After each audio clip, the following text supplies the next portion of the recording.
নীরা লোকটার থেকে হাত ছাড়িয়ে নিয়ে সোজা হয়ে দাঁড়ায়। লোকটা নীরাকে বলে, আপনি ঠিক আছেন তো? মিচি কোথাও লাগেনি তো? লোকটার কথায় নীরা বলে, নীরা জি আমি ঠিক আছি। লোকটা এবার বলে, আমি রাহান রেহমান। নীরা এবার প্রচুর বিরক্ত হচ্ছে। কে রে ভাই তুই? তোকে কি আমি নাম বলতে বলছি? যত সব আজাইরা লোক। কথাগুলো মনে মনে বলে কিন্তু প্রকাশ্য কিছু বলে না। অন্যদিকে তুর্যর আগে ফুসফুস করছে। এসব দেখে নিলয় এগিয়ে আসে আর ছেলেটাকে দেখে বলে, নিলয়, আরে আহান তুই এখানে? আহান নিলয়কে দেখে বলে, আহান? আরে নিলয় যে, আসলে আমি এখানে এসেছিলাম একটু কাজে। তুই এখানে? নিলয় বলে, সবার পরিচয় দেয় এবং বলে ঘুরতে এসেছে। আসলে আহান আর নিলয় একসাথে পড়াশোনা করছে, তাই তারা পরিচিত।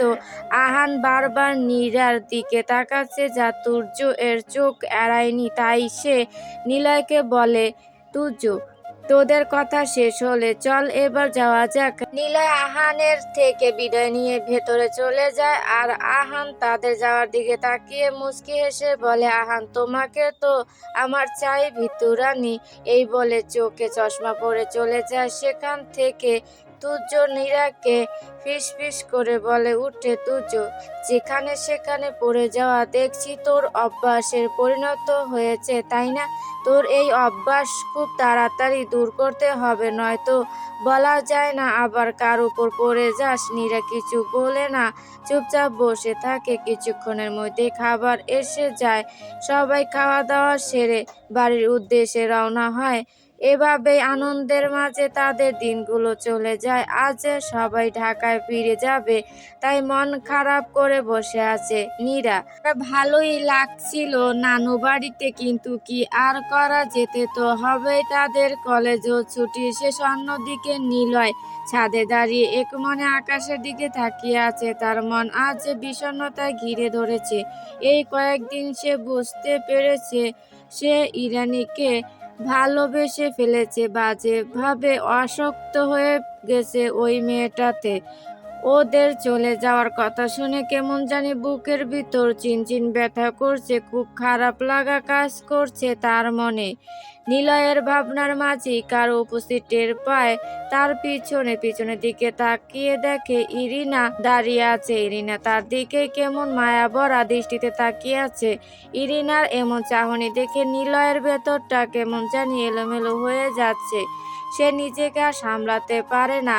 ইরিনাকে তার শক্ত বাহু ধরে আবদ্ধ করে নেয়। ইরিনা এতে প্রথমে হকচকিয়ে গেলে পরে নিজেকে সামলিয়ে সেও নিলয়কে জড়িয়ে ধরে, কারণ সেও যে নিলয়কে ভালোবেসে ফেলেছে। নিলয় ইরিনাকে জড়িয়ে রাখা অবস্থায় বলে উঠে, নিলয়, আমি পারফেক্ট নই, তবুও তোমায় ভালোবাসি, এটা একদম সত্যি। তোমার হাসিতে নিজেকে সুখ সুখ লাগে, আর তোমার মন খারাপ আমার পুরোটা এলোমেলো করে দেয়। আমি তোমাকে সুখের প্রতিশ্রুতি দিতে পারবো না, তবে দুঃখে পাশে থাকার অঙ্গীকার করতে পারি। আমি বলতে পারবো না জীবনটা সহজ হবে, তবে তোমার হাতটা ছেড়ে দেব না কোনো দিন। এটা বলতে পারি, তুমি কি আমার জীবনের গল্পের সবচেয়ে সুন্দর অধ্যায় হয়ে থাকবে। আমার প্রতিটি আগামী দিনের ঠিকানা হয়ে যাবে ভালোবাসি। ইরিনা সোনা, খুব বেশি ভালোবাসি। ইরিনা নিলয়ের এমন আবেগপ্রবল কথা একদম মোমের মতো গলে যায়। তার চোখে পানিতে কিচকিচ করতে থাকে। ইরিনা নিলয়ের বুকে থেকেই বিড়বিড় করে বলে, ইরিনা, হব আমি আপনার জীবনের সবচেয়ে সুন্দর অধ্যায়। আমি আপনার প্রতিটি দিনের ঠিকানা হয়ে থাকতে চাই, কারণ আমিও আপনাকে ভালোবেসে ফেলেছি। আমিও আপনাকে ভালোবাসি। ইরিনার মুখে তাকে ভালোবাসার কথা শুনে নিলয়ের ঠোঁটে খেলে যায় প্রশান্তির হাসি। মন খারাপের দল উড়ে গিয়ে সেখানে স্থান নেয় এক রাশ ভালো লাগা। দুজন দুজনকে এভাবেই জড়িয়ে রাখে কিছুক্ষণ। হঠাৎ কারো কাশির শব্দে তাদের হুঁশ ফিরে এবং দুজন দুজনের থেকে সিটকে দূরে সরে যায়। তারা দুজন তাকিয়ে দেখে ছাদের দরজায় শ্রাবন্তী আর নীরা হাত ভাঁজ করে দাঁড়িয়ে আছে। তাদের দিকে কেমন দুষ্টু হেসে তাকিয়ে আছে। তারা আগে থেকেই আন্দাজ করছিল দুজনের মাঝে কিছু চলছে। আজ তা সত্যিতে পরিণত হলো। তারা চারজন মিলে কিছুক্ষণ মজা করে। ইরিনাকে বারবার বিভিন্ন কথা বলে লজ্জা দিচ্ছে, আর ইরিনা বেচারি লজ্জায় লাল নীল হচ্ছে। এভাবে কিছুক্ষণ ছাদে কাটিয়ে তারা নিচে চলে আসে। কেটে গেছে 2 দিন। আজ নীরা কলেজে যাবে। সিলেট থেকে এসেই 2 দিন হয়েছে। শ্রাবন্তী তাদের বাড়ি চলে গেছে। নীরা রেডি হয়ে নিচে নামে। খেয়ে কলেজে চলে যাবে, আর তুজো অফিসে যাবে। তুজো নীরাকে বলে, তুজো খেয়ে গাড়িতে গিয়ে বস, তোকে কলেজে পৌঁছে আমি অফিসে যাব। নীরা বলে, নীরা তার প্রয়োজন নেই, আমি একা যেতে পারবো। তুজো চোখ রাঙিয়ে দেয় নীরাকে আর বলে, তুজো তোর মতামত জানতে চেয়েছি আমি। যা বললাম তুই কর, চুপচাপ গিয়ে গাড়িতে বসবি। এসব দেখে ইলা বলে, ইলা ও যেতে চাইছে না, তাহলে জোরাজুরি করছো কেন? যাক ওর মতো, আমি আজ তোমার সাথে তোমার অফিসে যাব। আমাকে তোমার সাথে নিয়ে চলো। তুজো কিছু বলতে যাবে, তখনই তুজোর মা বলে, তুজোর মা মেয়েটা এত করে বলছে নিয়ে যা তুজো, তাহলে সময়টা কেটে যাবে তাড়াতাড়ি, বোরিং ফিল করবে না। কি আর করার। তুজো অগত্য রাজি হয়, আর ইলা নীরার দিকে তাকিয়ে বাঁকা হাসি দেয়। নীরা কিছু না বলে খেয়ে চুপচাপ উঠে যায়। বাহিরে গিয়ে রিক্সা নিয়ে চলে যায় কলেজের উদ্দেশ্য। তুজো বাহিরে এসে নীরাকে না দেখতে পেয়ে রেগে যায়। রাগে হাত মুষ্টিবদ্ধ করে নেয় এবং বিড়বিড় করে বলে, তুজো আমার কথার অমান্য করছিস, তার ফল তো তোর ভোগ করতেই হবে। নীর পাখি, অনেক ছাড় দিয়েছি, আর দেব না। এর মাঝেই ইলা আসে এবং তুজোর কাঁধে হাত রেখে ন্যাকামো স্বরে বলে উঠে, ইলা চলো বেবি, আমি এসে গেছি। তুজোর রাগের মাথা ফেটে যাচ্ছে। মন চাচ্ছে এই ন্যাকামোর দোকানটাকে মাথার উপর থেকে আচার দিতে। যত সব ঝামেলা। রিক্সা থেকে নেমে নীরা যেই কলেজের গেট দিয়ে ঢুকতে যাবে, অমনি কেউ একজন পিছন থেকে ডেকে উঠে। নীরা পিছনে তাকাতেই যাকে দেখলো, তাকে দেখে নীরা পুরাই অবাক। ইনি এখানে কি করছেন, আর তাকেই বা ডাকলো কেন? নীরা ঠায় দাঁড়িয়ে থাকে এবং অবাক কণ্ঠে বলে উঠে, নীরা আপনি এখানে? নীরার কথায় আহান মুচকি এসে নীরার দিকে এগিয়ে আসে এবং বলে, আহান কেমন আছো নীরা? নীরা আলহামদুলিল্লাহ ভালো আছি, আপনি কেমন আছেন? আর এখানে বা কিভাবে? আহান আমিও ভালো আছি, আর ঢাকায় এসেছি ব্যবসার কাজে, আর নিলয়ের কাছে জানতে পারলাম তুমি এই কলেজে পড়ো, তাই দেখতে আসলাম তোমাকে। নীরা মনে মনে বলে, নীরা লে হালুয়া, পুরান পাগলে ভাত পায় না, নতুন পাগলের আমদানি। নীরাকে চুপ থাকতে দেখে আহান আবারও বলে উঠে, আহান কি হলো, কথা বলছো না যে? নীরা বলে, নীরা আসলে ভাইয়া আমার ক্লাসের সময় হয়ে গেছে, আমি এবার যাই। এই বলে আহানকে কথা বলার সুযোগ না দিয়েই সেখান থেকে দৌড়ে চলে যায়। আহান আহাম্মকের মতো সেখানে দাঁড়িয়ে থাকে। সে ভাবছে এটা কি হলো, কোনো কথা বলার সুযোগ না দিয়ে চলে গেল। আহান কিছুক্ষণ দাঁড়িয়ে থেকে মুচকি হেসে সেখান থেকে চলে যায় আর বিড়বিড় করে বলে, আহান আমার মায়াবতী, ইস এই কয়েকদিন আমায় পাগল করে ছাড়লে, খুব শীঘ্রই তোমাকে আমার নিজের করব মায়াপুরী। ক্লাসে যেতেই শ্রাবন্তী নীরাকে খোঁচা মেরে বলে, শ্রাবন্তী স্বাগতম মহারানী, আপনার পায়ের ধুলো দিয়ে আমাদের ক্লাসটা ধন্য করুন। নীরা বুঝতে পারে দেরিতে আসায় শ্রাবন্তীর রাগ হয়েছে, তাই এভাবে বলছে। নীরাও শ্রাবন্তীর কথায় বলে উঠে, নীরা ঠিক আছে আমার কলেজের বেটি। শ্রাবন্তী নীরার মাথা গাঁটটা মেরে বলে, শ্রাবন্তী কুত্তি তুই জীবনও ভালো হবি না। নীরা আহানের কথা শ্রাবন্তীকে বলে। নীরার কথা শ্রাবন্তী হেসে দেয় আর নীরাকে বলে, শ্রাবন্তী আমার কি মনে হচ্ছে জানিস, ওই আহান তোকে ভালোবেসে ফেলেছে, তাই তো বেটা মজনুর মতো তার লাইলির কাছে ছুটে এসেছে। আহা কি ভাগ্য রে তোর, তোর একটা মনের দাবিদার দুজন। তোর তো এখন এই গানটা গাওয়া উচিত। বিধি তুমি বলে দাও আমি কার, দুটি মানুষ একটি মনের দাবিদার। এই বলে শ্রাবন্তী উচ্চস্বরে হাসতে শুরু করে আর নীরা শ্রাবন্তীর দিকে রাগী দৃষ্টিতে তাকিয়ে থাকে। ক্লাস শেষে দুজন বের হয় কলেজ থেকে। সামনে তাকিয়ে দেখে তুর্য গাড়িতে হেলান দিয়ে দাঁড়িয়ে আছে। তুর্যকে দেখে নীরা মুখ ফিরিয়ে নেয়, তা দেখে তুর্য মুচকি হাসে। সে বুঝতে পেরেছে তার নীর পাখি তার সাথে অভিমান করেছে, কিন্তু বাবুই পাখি তোমার সব রাগ অভিমান আমার ভালোবাসা দিয়ে জয় করে নেব। শ্রাবন্তী তুর্যকে দেখে ঠোঁট টিপে হাসে আর নীরাকে খোঁচা দিয়ে বলে, শ্রাবন্তী বাহ, এই না হলে কপাল, কলেজে আসার শুরুতে পেলি মজনুর দেখা আর শেষে পেলি চণ্ডীদাসের দেখা। ইস, আমারও যদি কোনো রোমিও থাকতো, আমি তার জুলিয়েট হয়ে গলায় ঝুলে পড়তাম। শ্রাবন্তীর এমন কথায় হঠাৎ পাশ থেকে কেউ একজন বলে উঠে, আমি হব তোমার রোমিও, তুমি হয়ে যাও আমার জুলিয়েট। শ্রাবন্তী আর নীরা পাশে তাকাতেই দেখতে পায় সাগর হাসি মুখে তাকিয়ে আছে। তা দেখে শ্রাবন্তী মনে মনে বলে, শ্রাবন্তী উজবুক কোথা থেকে টপকে পড়লো নীরার ঠোঁটে। যান এবার খেলে গেল, বিশ্বজয়ের হাসি ধরা দিল।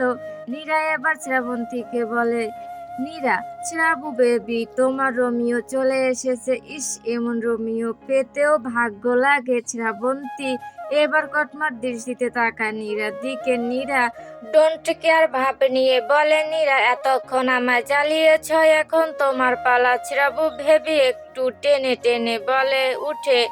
ওদের কথার মাঝে তুজো ওদের কাছে আসে আর বলে, তুজো এত কি কথা হচ্ছে? তোমরা গিয়ে গাড়িতে উঠে বসো, আজ এক জায়গায় যাব। নীরা, না আমি কোথাও যাব না, বাসায় যাব। টুকটুকে বোন আমার, এমন করিস না, আজ একটা তোদের প্লিজ রাজি হয়ে যা।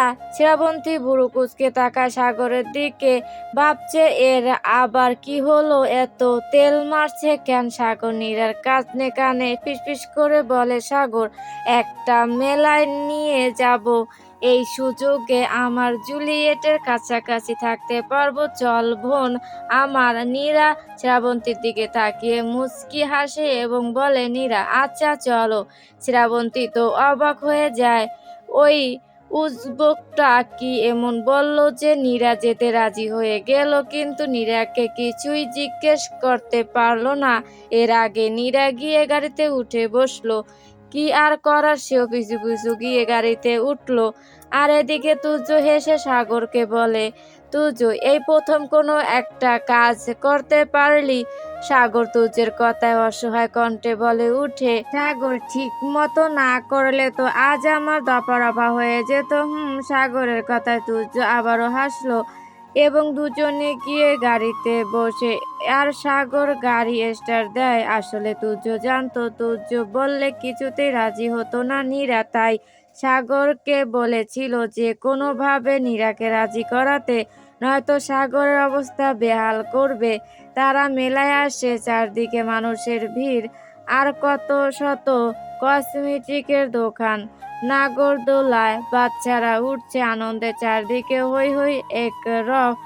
শ্রাবন্তী আর নীরাও ভালো লাগছে, অনেকদিন পর মেলায় আসলো তারা। নীরা একটা দোকানে দাঁড়িয়ে কতগুলো কাচের চুড়ি দেখছিল, খুব সুন্দর লাগছিল চুড়িগুলো দেখতে, কিন্তু সে টাকা আনেনি, নিবে কি করে তাই ভেবে মন খারাপ করে ফেলে। আর তা দেখে তুর্য এগিয়ে আসে আর এক ডজন নীল কাচের চুড়ি হাতে তুলে নেয়। নীরার হাতটা নিজের হাতে নিয়ে একে একে সব চুড়িগুলো নীরার হাতে পরিয়ে দেয়। নীরার হাতে চুড়িগুলো অসম্ভব সুন্দর লাগছে। তুর্য নীরার হাতে একটু চুমু খেয়ে নেয়। নীরা বেচারি লজ্জায় মরি মরি অবস্থা, মন চাচ্ছে মাটির ভিতর ঢুকে যেতে। দোকানদার তুর্য বলে উঠে, দোকানদার আপনাগো দুজনের খুব সুন্দর মানাইছে, খুব ভালো পান বউরে, তাই না? বউ কথাটি শুনে নীরা চমকে তাকায় আর তুর্য দুষ্টু হেসে বলে, খুব ভালোবাসি আমার বউটাকে, কিন্তু সেটা আমার এই অবুঝ বউটা বোঝে না। নীরার মন চাচ্ছে এই বেশরম লোকটাকে বুড়িগঙ্গা নদীতে ফেলে আসতে। একটু লজ্জা শরম নেই, কিভাবে নির্লজ্জের মতো কথাগুলো বলছে। আবার দেখো হাসছেও। কিছুক্ষণ ঘুরে প্রায় সন্ধ্যার দিকে বাড়ি ফিরে আসে তুর্যকে দেখে ইলা দৌড়ে আসে তুর্যর কাছে, জড়িয়ে ধরতে যাবে অমনি তুর্য দূরে সরে যায় আর ইলা ঠাস করে নিচে পড়ে যায়। তা দেখে নীরা আর সাগর উচ্চ স্বরে হেসে উঠে।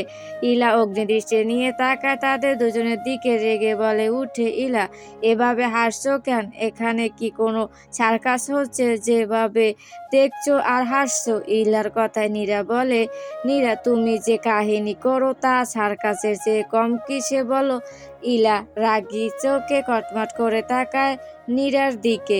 নীরা ইলার চাহনি উপেক্ষা করে বলে, নীরা এভাবে তাকালে তোমাকে একদম রাক্ষসী রানী কটকটির মতো দেখায়। ইলা আপু। নীরার কথা শুনে এবার তুর্য উচ্চ স্বরে হেসে উঠে। নীরা হেলতে দুলতে সিঁড়ি বেয়ে নিজের রুমে চলে যায় আর সাগর তুর্য চলে যায়। এদিকে ইলা উঠে বিড়বিড় করে বলে, ইলা যত খুশি মজা করে নাও। নীরা তোর এই খুশির দিন আর বেশি দিন থাকবে না। তোর জীবন আমি নরকে পরিণত করব, তা খুব শীঘ্রই। এই বলে ঠোঁটে বাঁকা হাসি ফুটিয়ে চলে যায় নিজের রুমের উদ্দেশ্যে। রাতে নীরা নিজের রুমে শুয়ে আছে, তার ভাবনায় শুধু তুর্য। যতই বলুক মানুষটার থেকে দূরে থাকবে, ভালোবাসবে না, কিন্তু মনকে তো আর মানানো যায় না সে যে এই মানুষটার উপরে দুর্বল। তার হৃদয়ে যে প্রথম এই মানুষটাই ভালোবাসা নামক ঝড় তুলেছিল, তার হৃদয়ে ভালোবাসার অনুভূতি জাগিয়েছে, তাহলে কি করে তার থেকে নিজেকে দূরে রাখবে? আর তুর্য যা করেছিল তার জন্যই করেছিল, তাহলে কেন শুধু শুধু নিজের ভালোবাসা দমিয়ে রাখবে? নীরা বিড়বিড় করে বলে, নীরা আমিও আপনাকে ভালোবাসি তুর্য, খুব ভালোবাসি। আপনি আমার জীবনের প্রথম পুরুষ, যার জন্য আমার এই ছোট হৃদয়ে ভালোবাসার জোয়ার উঠেছে, যার জন্য হৃদয়ের অনুভূতি সৃষ্টি হয়েছে। আপনি আমার জীবনের প্রথম পুরুষ, যাকে পাওয়ার জন্য আমি প্রতিটা দিন ছটফট করি, যাকে হারানোর ভয় প্রতিটা ক্ষণ যন্ত্রণায় মরি। হে, আমি আপনাকে ভালোবাসি আমার প্রাণ পুরুষ। আপনার প্রয়োজনে আমি সেই কবেই আসক্ত হয়ে পড়েছি আপনাতেই নিজেই লজ্জা পেয়ে হাত দিয়ে নিজের মুখ ঢেকে ফেলে। অন্যদিকে দরজার আড়ালে থাকা তুর্য নীরার সব কথা শুনে নেয়। তার ঠোঁটে ফুটে ওঠে বিজয়ের হাসি। অবশেষে পেরেছে সে তার প্রসেনীর মনে নিজের জায়গা করতে। তার ভালোবাসার মানুষটি তাকেও ভালোবাসে। এর চেয়ে সুখের হয়তো পৃথিবীতে আর কিছু নেই। খুশিতে তার চোখ পানিতে চিকচিক করে ওঠে। এটা হয়তো তার সুখের পানি। তুর্য মনে মনে বলে, তুর্য আমিও যে তোকে খুব ভালোবাসি আমার প্রয়ণী, আমার প্রাণ প্রিয়া। তোকেও যে হারানোর ভয়ে ক্ষত বিক্ষত করে আমার এই হৃদয় প্রতিক্ষণ। তুই কখনো আমায় ছেড়ে যাস না প্রাণ পাখি, তোকে ছাড়া আমার শ্বাস বন্ধ হয়ে আসে। আমি তোকে হারালে বেঁচে থাকতে পারবো না নীর পাখি। এসব বলে মুচকি হেসে নিজের রুমে চলে যায়। বিছানায় গিয়ে প্রশান্তির হাসি দিয়ে শুয়ে পড়ে, কারণ আজ যে তার প্রশির মনের কথা জানতে পেরেছে, তাই হয়তো এত খুশি। আজ সে একটু শান্তির ঘুম দিবে, খুব শীঘ্রই তার প্রশিকে নিজের করে নেবে। আজ নীরা সকাল সকাল ঘুম থেকে উঠে গেছে, নামাজ পড়ে ব্যালকনিতে গিয়ে দাঁড়ায়। কিছুক্ষণ দাঁড়িয়ে থেকে নিচে যাওয়ার জন্য রুমের বাহিরে আসে। মাথাটা একটু ধরেছে, রান্নাঘরে গিয়ে চা বানিয়ে খাবে। রুম থেকে বের হতে ইলার দিকে চোখ যায়। ইলা তার রুমের দিকে ঢুকছে। এত সকালে ইলাকে উঠতে দেখে নীরা ভুরু কুঁচকে তাকায়, কারণ ইলা এত সকালে ঘুম থেকে ওঠে না। তাহলে আজ উঠলো যে? নীরা আর এসব নিয়ে ভাবে না। সে নিজের মতো করে সিঁড়ি দিয়ে নামতে থাকে। কয়েক সিঁড়ি পেরোয় নীরা পিছলা খেয়ে যায়। নীরা চিৎকার করে উঠে, নিজের তাল সামলাতে পারে না। নীরা সিঁড়ি দিয়ে গড়িয়ে নিচে পড়ে যায়। মাথা ফেটে রক্ত গড়িয়ে পড়ে। নীরা নিঃসজে হয়ে পড়ে থাকে ফ্লোরে। নীরার রক্তে ফ্লোর ভেসে যাচ্ছে। নীরার চিৎকারে সবাই দৌড়ে আসে।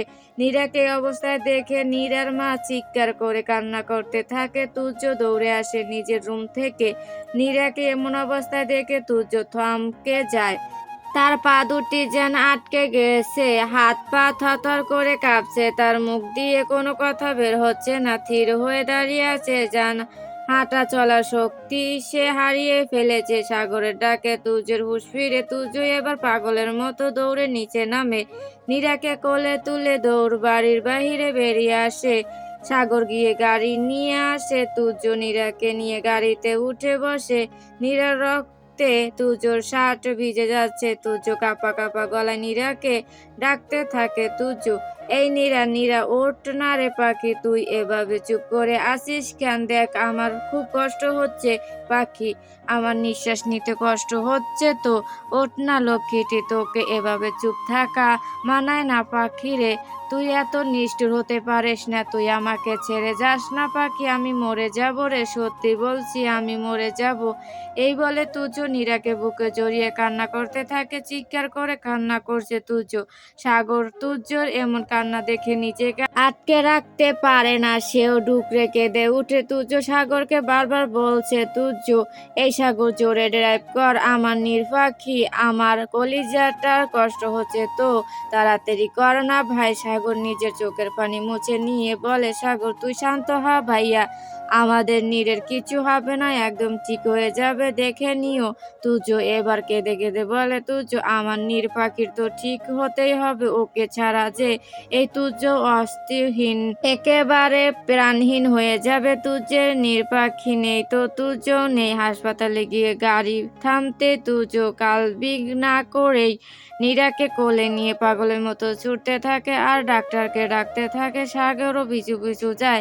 ইতিমধ্যে বাড়ির সবাই এসে পড়ে। নীরার মা আর তুর্যের মা তো কান্না করে যাচ্ছে। শ্রাবন্তীও খবর শুনে পাগলের মতো ছুটে আসে হাসপাতালে। ইরিনাও কান্না করছে। নীরাকে আইসিইউতে নেওয়া হয়, অপারেশন করতে হবে। নীরাকে নিয়ে গেলেই তুর্য ধপ করে নিচে বসে পড়ে, চিৎকার করে কান্না করতে থাকে। তুর্যের কান্না দেখে হাসপাতালের সবার চোখে পানি। একটা ছেলে একটা মেয়েকে কতটা ভালোবাসলে এভাবে কান্না করতে পারে। সাগর গিয়ে তুর্যকে ধরে। হঠাৎ তুর্য সাগরের গায়ে ঢলে পড়ে। সাগর বুঝতে পারে তুর্য অজ্ঞান হয়ে গেছে। সাগর কোনোদিন তুর্যকে এতটা ভেঙে পড়তে দেখেনি। আজ যেন ছেলেটা তার ভালোবাসাকে হারানোর ভয়ে কুঁকড়ে যাচ্ছে। সত্যি যদি নীরার কিছু হয়ে যায় তো এই ছেলেটাকে বাঁচাতে পারবে না, সত্যি ছেলেটা মরে যাবে। পরিবারের সবাই তুর্যের এমন অবস্থা দেখে ঘাবড়ে যায়। সেই সাথে এটাও বুঝতে পারে যে তুর্য নীরার জন্য কতটা পাগল। তুর্যকে হসপিটালে একটা রুমে নিয়ে যায়। ডক্টর এসে দেখে যায় তুর্যকে, আর অন্যদিকে নীরার অপারেশন চলছে। সবাই চিন্তিত মুখ নিয়ে বারবার পায়চারি করছে। আর মায়েদের অবস্থা তো কান্না করতে করতে বেহাল অবস্থা। তুর্য টিপ টিপ করে চোখ খুলে তাকায়, দেখে সে বেডে শুয়ে আছে, হাতে সেলাইনের ক্যানুলা লাগানো। এদিকে তার খেয়াল নেই। নীরার কথা মনে হতে লাফ মেরে উঠে বসে। সেলাইনের সুইচটা টান মেরে খুলে ফেলে। ফিনকি দিয়ে রক্ত বের হচ্ছে, সেদিকে তার খেয়াল নেই। তার এখন নীরাকে চাই, নীরার কাছে যেতে চায়। তাই দৌড়ে রুম থেকে বেরিয়ে যায়। তুর্যকে এমন ছুটতে দেখে তুর্যের বাবা গিয়ে থামায় আর বলে, এমন করিস না বাবা, তোর শরীরটা ভালো নেই। তুর্য বাবার কথা না শুনেই বলে, তুর্য বাবা আমার নীরা ঠিক আছে বাবা। তুর্যের বাবা কিছু বলতে যাবে, তখনই অপারেশন থিয়েটার থেকে ডক্টর বেরিয়ে আসে। তুর্য তার বাবাকে রেখেই ডক্টরের কাছে ছুটে যায়। ডক্টরকে তুর্যর কাঁপা কাঁপা গলায় জিজ্ঞেস করে, তুর্য ডক্টর নীরা ঠিক আছে তো, ওর কিছু হয়নি তো? কি হলো বলেন না কেন? ডাক্তার তুর্যর এমন অস্থিরতা দেখে মুচকি হাসে আর বলে, তা operation operation as successful, she is now out of danger. ডাক্তারের মুখে এমন কথা শুনে সবার মুখে হাসি ফুটে ওঠে। তুর্য বলে, তুর্য, আমি ওর সাথে দেখা করতে পারি ডক্টর? একটু পরেই কেবিনে দেওয়া হবে, তখন দেখা করে নিয়ে। এই বলে তুর্যের কাঁধে হাত রাখে আর ঠোঁটে চওড়া হাসি ঝুলিয়ে বলে, ডক্টর, মেয়েটাকে খুব ভালোবাসো তাই না? প্রতি উত্তরে তুর্য বলে, তুর্য, জীবনের চেয়েও বেশি ভালোবাসি আমার নীর পাখিকে। ডক্টর হেসে চলে যায় সেখান থেকে। নীরাকে কেবিনে দেওয়া হলে সবাই একে একে নীরাকে দেখে যায়। তুর্য সবাইকে এক প্রকার জোর করে বাড়িতে পাঠিয়ে দেয়। সবার উপর দিয়ে অনেক ধকল গিয়েছে, তাদের বাড়ি গিয়ে ফ্রেশ হয়ে রেস্ট নিতে বলে। আর সে নীরার পাশে থাকবে, না চাইতেও তারা বাসায় গেল, আবারও আসবে তারা। নীরা বেডে শুয়ে আছে, মাথায় সাদা ব্যান্ডেজ করা, পায়েও ব্যান্ডেজ করা। কেমন নিঃসন্দেহ হয়ে শুয়ে আছে মেয়েটা। নীরাকে এমন অবস্থায় দেখে তুর্যের বুকটা কষ্টে ফেটে যাচ্ছে। নীরার এই অবস্থা যেন তাকে মৃত্যু সমান যন্ত্রণা দিচ্ছে। আপনা আপনি চোখ থেকে পানি গড়িয়ে পড়ছে। তার মনে হচ্ছে আল্লাহ তাকে এমন অবস্থা করত, তাহলে সে হাসি মুখে সহ্য করে নিত। তার নির্বাকের কষ্ট যে তার কলিজায় বিচ্ছে। তুর্য নীরার কাছে গিয়ে নীরার হাতটা নিয়ে চুমু খায়। নীরা তাকায় তুর্যর দিকে। তুর্যকে কেমন পাগলের মতো লাগছে।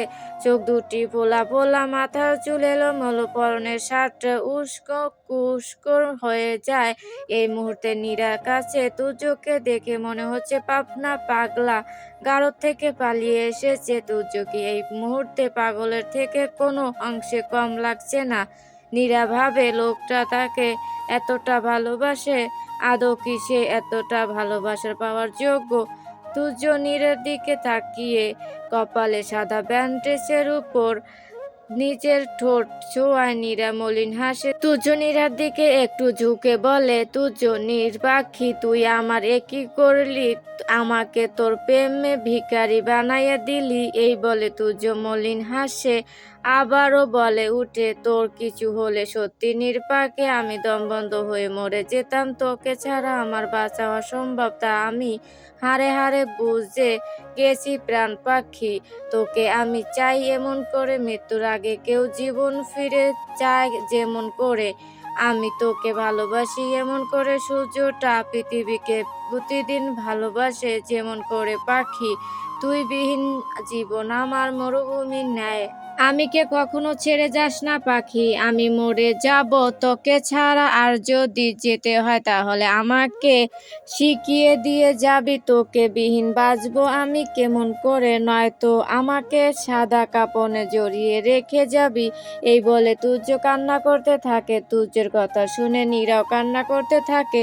তুর্যের কথাগুলো দরজায় দাঁড়িয়ে থাকা একটা নাচও শুনতে পায়। তার চোখেও পানি চিকচিক করছে আর ঠোঁটে লেগে আছে মুচকি হাসি। হয়তো এদের ভালোবাসা গভীরতা দেখে সে ভাবছে, এতটা ভালো কি করে কেউ বাসতে পারে। আল্লাহ জান এই ভালোবাসার মানুষ দুটোকে চিরদিন একসাথে রাখে এবং সুখে রাখে। কেটে গেছে এক সপ্তাহ। নীরা এখন পুরোপুরি সুস্থ না হলেও অনেকটাই সুস্থ হয়ে গেছে। আর এই কয়েকদিন তুর্য সবসময় নীরার পাশে থেকেছে, একদম আটার মতো লেগেছিল। নীরার সেবা করেছে পাশে থেকে। আর এসব কিছু বাসার সবাই দেখে অবাক মুগ্ধ হয়েছে। আর ইলা তো শুধু দেখছে আর লুচের মতো ফুলছে, কখন যে ফেটে যায় আল্লাহ মালুম।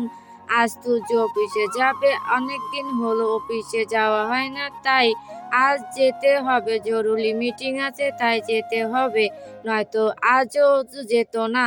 যাবার সময় বারবার নীরাকে সাবধান করে গেছে, যেন কোনো রকম বাদরামো না করে। নীরার মা আর তুর্যের মা শুধু ঠোঁট টিপে হাসে ছেলে আর মেয়ের এমন অবস্থা দেখে। ছেলে যে তার প্রেমে পড়ে দিন দিন পাগল হয়ে যাচ্ছে তা তিনি ভালো করে বুঝতে পারছেন। তুজ্জের মা নীরাকে অনেক ভালোবাসে, ভেবেছিল নীরাকে তার ছেলের বউ করবে, এখন তার ইচ্ছেটা দেখা যাচ্ছে পূরণ হবে। এই ভেবে মুচকি হাসেন তিনি। নীরা নিজের বিছানায় শুয়ে আছে, তখনই নীরা রুমে ইলা ঢুকে। ইলার ঠোঁটে হাসি লেগে আছে। নীরা তা দেখে কুঁচকে তাকায়। এই ডাইনি তার রুমে আসছে কেন? নীরার ভাবনার মাঝেই ইলা বলে, ইলা কি করছো? নীরা, নীরা নাচতেছি। ইলা, এভাবে বলছো কেন? নীরা, তাহলে কিভাবে বলবো? তুমি তো দেখতেছো আমি শুয়ে আছি, তবুও জিগাইতেছো। ইলা, আচ্ছা বাদ দাও, দেখো তো কেমন লাগছে ছবিতে আমাকে। এই বলে ইলা কিছু ছবি এগিয়ে দেয় নীরার কাছে। নীরা ছবিগুলো হাতে নেয়। ছবিগুলো হাতে নিতেই তার চোখ আটকে যায় ছবিতে। কত ঘনিষ্ঠভাবে তোলা ছবিগুলো, সাথে যাকে দেখতে পেল তাকে দেখে তো নীরার মাথায় আকাশ ভেঙে পড়ার উপক্রম হলো। এত বড় ধোঁকা! পরক্ষণে নীরার মুখের রিয়াকশন পাল্টে যায় এবং ঠোঁটের কোণে বাঁকা হাসি ফুটে ওঠে। কিছুদিন পর নীরা বুঝতে পারে এটা তার পাগল প্রেমিক তুজ্জ। তুজ্জ নীরাকে জড়িয়ে ধরে কানে ফিসফিস করে বলে, তুজ্জ, নির্বাক, আজ আমি অনেক খুশি, তোকে আমার নিজের করে পাবো। আমার তো মন চাচ্ছে আনন্দে লঙ্গি ডান্স দিতে। তুজ্জের এমন কথা নীরা না চাইতো উচ্চ শব্দে হেসে উঠে। নীরা তুজ্জের দিকে তাকিয়ে বলে, নীরা, তুমি কি পাগল হয়ে গেছো ভাইয়া? এসব কি বলছো? তুজ্জ আশেপাশে তাকায়, তারপর নীরার দিকে তাকিয়ে বলে, তুজ্জ, এই তুই ভাইয়া কাকে ডাকছিস?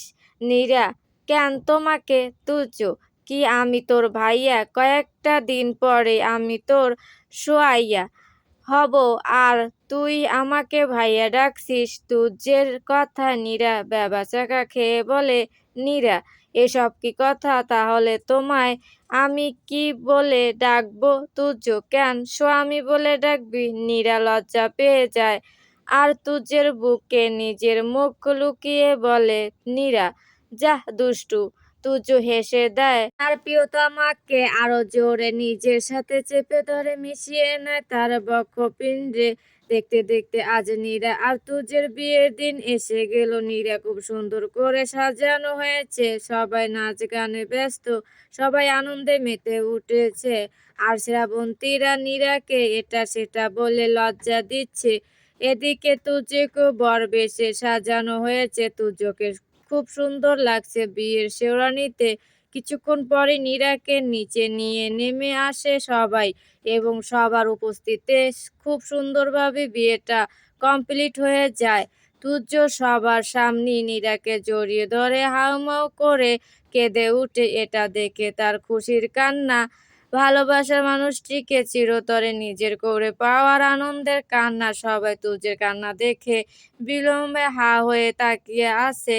হয়তো তাদের জীবনের এই প্রথম দেখলো বিয়েতে কনের পরিবর্তে বরের কান্না। কেউ কেউ তো বলছে মেয়েটা সত্যি খুব ভাগ্যবতী যে কিনা এমন একটা বর পেয়েছে। মেয়েটাকে ছেলেটাকে কতটা ভালোবাসে। তুজ্জের হুঁশ আসতেই নীরা থেকে দূরে সরে আসে। সবার সামনে এটা কি করে বসলো সে? তুজ্জের এমন চেহারা দেখে সবাই হেসে উঠে, সাথে তুজ্জ হাসে। নীরা তো বেচারি লজ্জায় শেষ। এটা কি করলো পাগল লোকটা সবার সামনে? একে নিয়ে কি করবে নীরা? এত পাগল ছেলেটা। রাতে নীরা ফুলে ফুলে সাজানো বেডে বসে আছে। খুব সুন্দর করে সাজানো হয়েছে রুমটা, খুব আকর্ষণীয় লাগছে দেখতে রুমটা। চারদিক থেকে শুধু কাঁচা ফুলের ঘ্রাণ আসছে। হঠাৎ দরজা খোলার আওয়াজে সেদিকে তাকায় নীরা। দেখে তুজ্জ ভিতরে ঢুকে দরজা আটকাচ্ছে। এবার নীরার ভীষণ লজ্জা লাগছে। লজ্জা আরো গুটিয়ে বসে আছে। তুজ্জ ধীরে ধীরে নীরার কাছে এগিয়ে আসে। নীরা ঘোমটা দিয়ে বসে আছে। তুজ্জ নীরার কাছে এসে বসতেই নীরা আস্তে করে সালাম দেয়। নীরা, আসসালামু আলাইকুম। তুজ্জ, ওয়ালাইকুম আসসালাম। তুজ্জ ধীরে ধীরে নীরার ঘোমটা টেনে উপরে তোলে। তুজ্জ এক দৃষ্টিতে মোহগ্রহের ন্যায় তাকিয়ে আছে নীরার দিকে, একটুর জন্য চোখের পলক ফেলছে না। নীরার এবার খুব লজ্জা লাগছে। এত কি দেখে লোকটা নীরা ভেবে পাচ্ছে না। নীরা হাত দিয়ে তুজ্জের মুখ মুখটা অন্যদিকে ঘুরিয়ে দেয়। তুর্য আবারও নীরার দিকে তাকায়। 1 ঘন্টা যাবৎ এমনি হয়ে চলছে। এবার নীরা বিরক্ত হয়ে বলে, নীরা এভাবে তাকিয়ে আছো কেন? আমি ফ্রেশ হব, সরো এখান থেকে। তুর্য নীরার দিকে তাকিয়ে একটা প্যাকেট এগিয়ে দিয়ে বলে, তুর্য যা এটা পরে আয়। নীরা প্যাকেটটা নিয়ে ওয়াশরুমে চলে যায়। প্যাকেটটা খুলে দেখে খুব সুন্দর একটা সিল্কি শাড়ি। শাড়িটা মিষ্টি কালার। নীরার খুব পছন্দ হয়েছে শাড়িটা, তাই সে শাড়িটা পরে নেয়। অজু করে শাড়ির ওপর আলাদা একটা ওড়না জড়িয়ে বাহিরে বেরিয়ে আসে। দেখতে পায় তুর্য জায়নামাজ বিছিয়ে রেখেছে। দুজনে একসাথে দাঁড়িয়ে 2 রাকাত নামাজ পড়ে নেয়। নামাজ শেষে তুর্য নীরার দিকে তাকায় এবং কপালে একটা চুমু এঁকে দিয়ে নীরাকে কোলে তুলে নেয়। ধীরে ধীরে হেঁটে এসে বেডের ওপরে বসায় এবং ওড়নাটা সরিয়ে দেয়। নীরা লজ্জায় মাথা নুয়ে রাখে। তুর্য নেশাক্ত চোখে দেখতে থাকে তার প্রেয়সীকে। তুর্য নীরার দিকে তাকিয়ে নেশালো কণ্ঠে বলে উঠে, তুর্য নির্বাকে আজ আমি তোকে আমার ভালোবাসায় রাঙিয়ে তুলতে চাই। তোর মাঝে আজ নিজেকে বিলীন করতে চাই। আমি পুরোটাই তোর সাথে মিশে যেতে চাই। তোর রঙে রঙে মিশে যেতে চাই। আমি তোকে খুব করে চাই। হবি তুই আমার, হারিয়ে যেতে দিবি তো তোর মাঝে আমাকে। তুর্যের কথায় নীরা শরীরে এক শীতল বাতাস বয়ে যায়। শিরশিরানি দিয়ে ওঠে তার সমস্ত অঙ্গ। সেও যে চায় তার প্রেমিক পুরুষ এর মাঝে নিজেকে হারাতে। নীরা আচমকা তুর্যকে জড়িয়ে ধরে। তুর্য নিজের উত্তর পেয়ে যায়। সাথে সাথেই নিজের পুরুষালী অধর জোড়া মিশিয়ে দেয়। নীরার অধরে রাত যত গভীর হচ্ছে তাদের ভালোবাসা তত বেশি তীব্র থেকে তীব্র হচ্ছে। একে অপরের সাথে মিশে যাচ্ছে। দুটি ভালোবাসার মানুষ আজ নিজেদের ভালোবাসার পূর্ণতা দিয়েছে। মনের সাথে সাথে আজ দুটি দেহ মিলেছে, একাকার হচ্ছে। কেটে গেছে 5 বছর। এই 5 বছরে অনেক কিছু পরিবর্তন হয়েছে। যা পরিবর্তন হয়নি তা হলো নীরা আর তুর্যের ভালোবাসা। তাদের ভালোবাসার দিনকে দিন বেড়েই চলেছে। তাদের একটি ছেলে হয়েছে, নাম আদ্র মাহমুদ। সবাই আদ্র বলেই ডাকে। বয়স তার 4 বছর। শ্রাবন্তীরও বিয়ে হয়েছে সাগরের সাথে। তাদের একটা মেয়ে আছে, নাম আদ্রি। বয়স 3 বছর। ইরিনার বিয়ে হয়েছে নিলয়ের সাথে। ইরিনা 6 মাসের প্রেগনেন্ট আর ইলা এখন লন্ডনে থাকে। তারও বিয়ে হয়েছে তার ফুফাতো ভাই আরিয়ানের সাথে। আরিয়ান নাকি অনেক আগে থেকে ইলাকে ভালোবাসতো। তারপর ধীরে ধীরে ইলাও ভালোবেসে ফেলে তাকে। আজ আদ্রর জন্মদিন। বাড়িতে বেশ রমরমা পরিবেশ, খুব সুন্দর করে সাজানো হয়েছে বাড়িটা। মেহমান এসেছে। শ্রাবন্তী আর নীরা এটা সেটা করতে ব্যস্ত। হঠাৎ আদ্রি দৌড়ে নীরার কাছে এসে কেঁদে কেঁদে আদো আদো গলায় বলে, আদি মামুনি মামুনি তোমার তেলে আমালে মেলেতে। নীরা আদিকে কোলে তুলে নেয় এবং গালে চুমু দিয়ে আদুরে কণ্ঠে বলে, নীরা ইসরে আমার মামুনিটাকে মেরেছে। আচ্ছা ওকে আমি বকে দিব হে। আদি খুশিতে খিলখিল করে হেসে উঠে। তখনই শ্রাবন্তী আদ্রকে কোলে নিয়ে এসে বলে, শ্রাবন্তী কে আমার বাবাইকে বকা দিবে শুনি, তার গুষ্টি একদম তুষ্টি করে দিব বলে দিলাম। এভাবে হাসি আনন্দের মাঝে সময়টা কেটে যায়। এবার আসে সেই মুহূর্তক্ষণ। শ্রাবন্তী আদ্রকে খুব সুন্দর করে সাজিয়ে এনেছে। এবার কেক কাটার পালা। আদ্র কেক কেটে প্রথমে তুর্যকে খাইয়ে দেয়। আদ্র তার পাপিকে ভীষণ ভালোবাসে। এটা দেখে নীরা মুখ ফুলিয়ে অন্যদিকে তাকায়। তা দেখে সবাই মুখ টিপে হাসে। আদ্র তার মাকে জড়িয়ে বলে, আদ্র মাম্মা তুমি রাগ করেছো? নীরা কিছুটা অভিমান নিয়ে বলে, নীরা আমি কারো কিছু হই যে আমি অভিমান করব? আদ্র তার বাবাকে বলে কোলে উঠে এবং নীরার কাছে নিয়ে যেতে আদ্র তার মায়ের গালে চুমু দিয়ে বলে, আদ্র ভালোবাতি আম্মা, খুব বেশি ভালোবাতি। বেশ। নীরার অভিমান গলে পানি। ছেলেকে খুশিতে জড়িয়ে ধরে আর চুমুতে ভরিয়ে দেয় ছেলের মুখ। রাতে নীরা আদ্রের বুকে মাথা দিয়ে ব্যালকনিতে দোলনায় বসে আছে। আদ্র ঘুমিয়েছে। তুর্য নীরার কপালে চুমু দিয়ে বলে, তুর্য তোরা দুইজন আমার প্রাণ, তোদের হারালে আমি বাঁচবো না, একদম মরে যাব আমি। প্রাণ ছাড়াও বাঁচতে পারবো কিন্তু তোদের ছাড়া না, তোরাই আমার জীবন, তাই কখনো আমাকে ছেড়ে চলে যাস না। নীরা চুপ করে শুয়ে তার প্রাণ পুরুষের কথা তুজো বলে, তুজো নীর পাখি। নীর তুজো ভালোবাসি প্রাণ প্রিয়া। নীরা আমিও। তুজো কি? নীরা তুজোর সাথে আরো মিশে গিয়ে বলে, নীরা ভালো